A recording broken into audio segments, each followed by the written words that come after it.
بسم اللہ الرحمن الرحیم۔ سورۃ الواقعہ کی آیت نمبر 83 کفار مکہ کو جب قرآن پڑھ کر سنایا جاتا اور یہ کہا جاتا کہ تمہیں مرنے کے بعد دوبارہ اٹھنا ہے، تو وہ مذاق اڑاتے اور کہتے من یحیی العظام وہی رمیم، یہ ہڈیاں جو بالکل گل سڑ گئی ہیں انہیں کون زندہ کرے گا؟ یہ تو ہڈیاں ہو گئیں، مٹی ہو گئیں، انہیں کون زندہ کرے گا؟ تو رب العالمین نے بہت ہی بہترین دلیل اس بات پر قائم فرمائی۔ اگلی آیات کا خلاصہ یہ ہے کہ کافرو، تم بھی اس بات کو مانتے ہو کہ جو بھی اس دنیا میں آیا ہے اسے موت آنی ہے اور لازمی انسان مرتا ہے، تو جو رب روح نکالنے پر قادر ہے وہی رب دوبارہ روح ڈالنے پر بھی قادر ہے۔ ارشاد فرمایا فلولا، تو ایسا کیوں نہیں،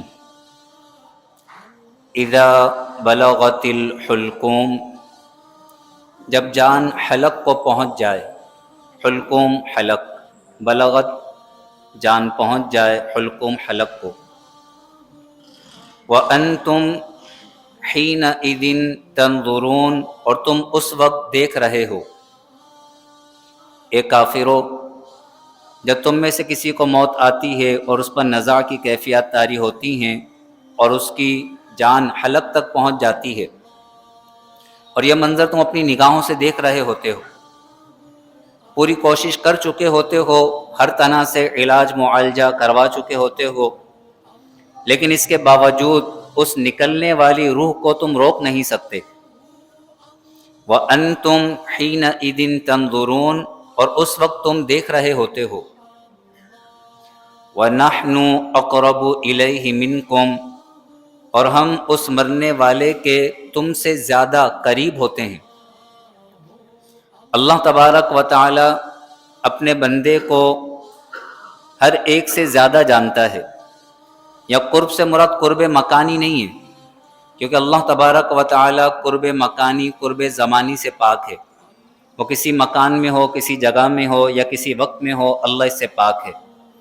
یہ جو کہا جاتا ہے کہ اللہ ہر جگہ ہے، اس سے مراد یہی ہوتی ہے کہ اللہ تبارک و تعالی اپنے علم و قدرت کے ساتھ ہر جگہ موجود ہے، جسم کے ساتھ نہیں۔ اللہ جسم سے پاک ہے۔ اللہ کی ذات کیسی ہے یہ انسان کی عقل سے ماورا ہے۔ انسان اللہ کی ذات کو اللہ کی صفات کے ذریعے پہچان سکتا ہے۔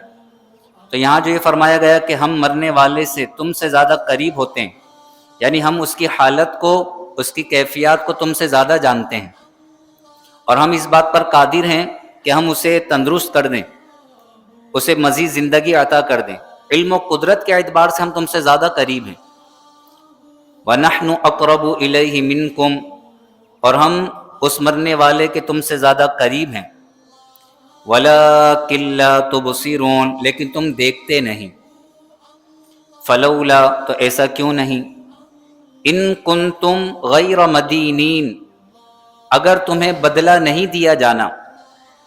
مدینین، بدلہ دیا جانا، جیسے حدیث میں فرمایا کما تدین تدان، جیسا کرو گے ویسا بھرو گے، کما تدین تدان۔ مدینین، اگر تمہیں بدلہ نہیں دیا جانا، یعنی اگر تم یہ کہتے ہو کہ ہمیں مرنے کے بعد اٹھنا نہیں ہے، کوئی حساب و کتاب نہیں ہے، آخرت کی کوئی زندگی نہیں ہے، زندگی صرف دنیا کی زندگی ہے، ترجعونہا، تو تم اس جان کو لوٹا لو، ان کنتم صادقین، اگر تم سچے ہو۔ یعنی اگر تم کہتے ہو کہ دنیا کی زندگی ہے تو پھر اس روح کو نکلنے سے روک کیوں نہیں لیتے اور ہمیشہ اس دنیا میں زندہ کیوں نہیں رہتے؟ تو جس رب نے اس دنیا کے اندر زندگی کا ایک وقت مقرر کیا ہے، اور وہ وقت مقرر جیسے ہی مکمل ہوتا ہے روح جسم سے نکال لی جاتی ہے، تو جو رب یہ روح کو نکال رہا ہے وہی رب کل بروز قیامت اس روح کو دوبارہ لوٹائے گا۔ ترجعونہا ان کنتم صادقین، تم اس روح کو لوٹا لیتے اگر تم سچے ہو۔ اسی مفہوم کو اللہ تبارک و تعالی نے سورۃ القیامہ میں بیان فرمایا، آیت نمبر 26، 27، 28، 29، 30 میں، جو ہم درس سماعت کر چکے ہیں 29ویں پارے کا۔ وہاں فرمایا فلولا اذا بلغت التراقیہ کلا اذا بلغت التراقیہ وقیل من راق، ہاں جب جان حلق کو پہنچ جاتی ہے اور کہا جاتا ہے کوئی پھونک مارنے والا، دم کرنے والا، والتفت الساق بالساق، اور پنڈلی سے پنڈلی لپٹ جاتی ہے، الی ربک یومئذ المساق، اس دن تمہارے رب ہی کی طرف چلنا ہے۔ یعنی نزاع کی جو کیفیات ہیں یہ اللہ تبارک و تعالی قدرت کی بہت بڑی دلیل ہے کہ انسان کے بس میں کچھ بھی نہیں ہے۔ پوری زندگی انسان کوششیں کرتا ہے، کاوشیں کرتا ہے، لیکن جیسی موت کا وقت آتا ہے تو پنڈلی پنڈلی سے رگڑ کھا رہی ہوتی ہے، اور پھر بڑے سے بڑا ڈاکٹر بھی یہ کہہ دیتا ہے کہ ہم کچھ نہیں کر سکتے، بس آپ دعا کریں، دعا کر سکتے ہیں، اور پھر روح کو نکال کر اللہ کے دربار میں لے جایا جاتا ہے۔ تو انسان کو ہمیشہ اپنی موت کا وقت اپنے ذہن میں رکھنا چاہیے، موت کو یاد رکھے۔ حضور علیہ الصلوۃ والسلام نے فرمایا دنیا میں اس طرح رہو جیسے کہ اجنبی ہوتا ہے یا کوئی راہگیر ہوتا ہے، راہگیر کی طرح اس دنیا کے اندر زندگی بسر کرو۔ کن فی الدنیا کانک غریب او عابر سبیل۔ اللہ تبارک و تعالی ہمیں موت کی تیاری کرنے کی توفیق نصیب فرمائے۔ پھر جو مرنے والے ہوتے ہیں سب کی کیفیت برابر نہیں ہوتی۔ اللہ فرماتا ہے فَأَمَّا إِن كَانَ مِنَ الْمُقَرَّبِينَ، تو بہرحال اگر وہ مرنے والا مقرب بندوں میں سے ہوتا ہے۔ مقرب کون ہیں؟ سابقون السابقون۔ مقرب کون ہیں؟ وَلِمَنْ خَافَ مَقَامَ رَبِّهِ جَنَّتَانِ، جو اپنے رب کے حضور کھڑے ہونے سے ڈرتے ہیں، گناہوں سے بچتے ہیں، نیکیوں میں سبقت لے جانے والے، یہ مقرب ہیں۔ اللہ تبارک و تعالی کے جو مقرب بندے ہیں، جب ان کی موت کا وقت آتا ہے، نزاع کی کیفیات طاری ہوتی ہیں، تو اللہ تبارک و تعالی ملک الموت حضرت عزرائیل علیہ السلام کو جنتی خوشبوئیں، جنتی لباس دے کر اس کی روح قبض کرنے کے لیے بھیجتا ہے۔ اللہ فرماتا ہے فَأَمَّا إِن كَانَ مِنَ الْمُقَرَّبِينَ، تو بہرحال اگر وہ مرنے والا مقرب بندوں میں سے ہوتا ہے، فَرَوْحٌ وَرَيْحَانٌ، تو راحت اور ریحان جنتی خوشبودار پھول، وجنت نعیم، اور چین کے باغات۔ مرتے وقت اس کے لیے راحت ہوتی ہے، جنتی پھول ہوتے ہیں، اور مرنے کے بعد کل بروز قیامت جنت نعیم، چین کے باغات ہوتے ہیں۔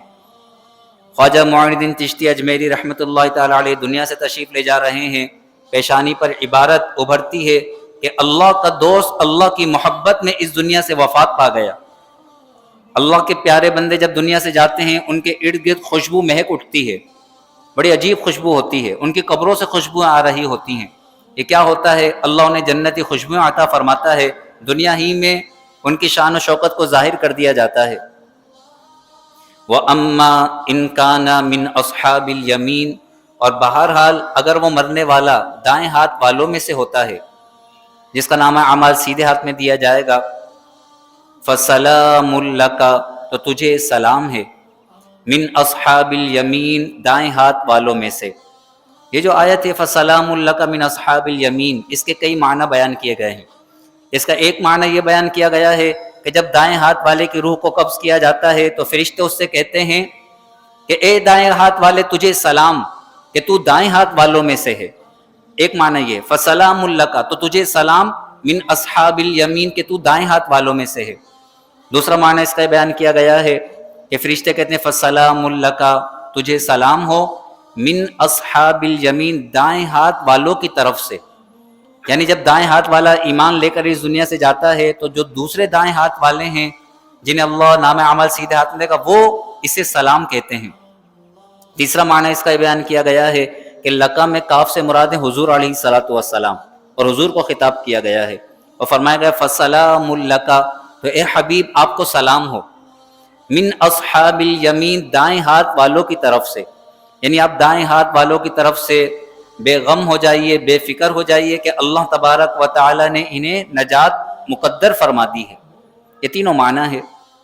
تو فرمایا وَأَمَّا إِن كَانَ مِنْ أَصْحَابِ الْيَمِينَ، بہرحال اگر وہ مرنے والا دائیں ہاتھ والوں میں سے ہوتا ہے، ایمان سلامت لے کر جاتا ہے، نیکیاں لے کر جاتا ہے، تو اس سے کہا جاتا ہے فسلام لک، تو تجھے سلام ہو، من اصحاب الیمین، کہ تو دائیں ہاتھ والوں میں سے ہے، واما، اور بہرحال، ان کان من المکذبین الضالین، اگر وہ مرنے والا جھٹلانے والوں میں سے ہو، گمراہوں میں سے ہو، اللہ کی آیات کا انکار کرنے والا، جنت دوزخ کا مذاق اڑانے والا، عذاب کا مذاق اڑانے والا، اگر وہ مکذبین جھٹلانے والوں میں سے ہو، ضالین گمراہوں میں سے ہو، فنزل من حمیم، تو سخت کھولتے ہوئے پانی سے اس کی مہمان نوازی ہے، حمیم کھولتا ہوا پانی، وتصلیۃ جحیم، سخت بھڑکتی ہوئی آگ میں دھسانا، اسے سخت بھڑکتی ہوئی آگ میں دھسایا جائے گا۔ ان ھذا، بے شک یہ، یعنی یہ جو باتیں بیان کی گئی ہیں، ان ھذا، بے شک یہ، لہو حق الیقین، ضرور اعلیٰ درجے کی یقینی بات ہے، حق الیقین، اعلیٰ درجے کی یقینی بات ہے، اس میں کوئی شک و شبے کی گنجائش نہیں، یہ ساری باتیں حق ہیں جو بیان کی گئی ہیں۔ فسبح باسم ربک العظیم، تو تم اپنے عظمت والے رب کے نام کی پاکی بیان کرو، اپنے عظمت والے رب کے نام کی پاکی بیان کرو۔ جب یہ آیت کریمہ نازل ہوئی تو حضور علیہ الصلوۃ والسلام نے فرمایا اسے تم اپنے رکوع میں شامل کر لو، اور رکوع میں کہا جاتا ہے سبحان ربی العظیم۔ اور جب سورہ اعلیٰ کی پہلی آیت نازل ہوئی سبح اسم ربک الاعلی، تو حضور علیہ السلام نے فرمایا اسے تم اپنے سجدوں میں شامل کر لو۔ تو سبح اسم ربک الاعلی، اس حکم سے ہم سجدے میں کہتے ہیں سبحان ربی الاعلی، اور یہاں فسبح باسم ربک العظیم، اس حکم سے ہم کہتے ہیں رکوع کے اندر سبحان ربی العظیم۔ اللہ فرماتا ہے فسبح باسم ربک العظیم، تو اپنے عظمت والے رب کے نام کی پاکی بیان کرو۔ اللہ تبارک و تعالی ہمیں مقربین میں شامل فرمائے، اللہ تبارک و تعالی ہمیں بلا حساب و کتاب جنت میں داخلہ نصیب فرمائے، موت کے وقت سختی سے، چہرہ بگڑنے سے، عذابات سے اللہ ہمیں محفوظ و مامون فرمائے۔ الحمدللہ شب جمعہ ہے اور سورۃ الواقعہ مکمل ہوئی۔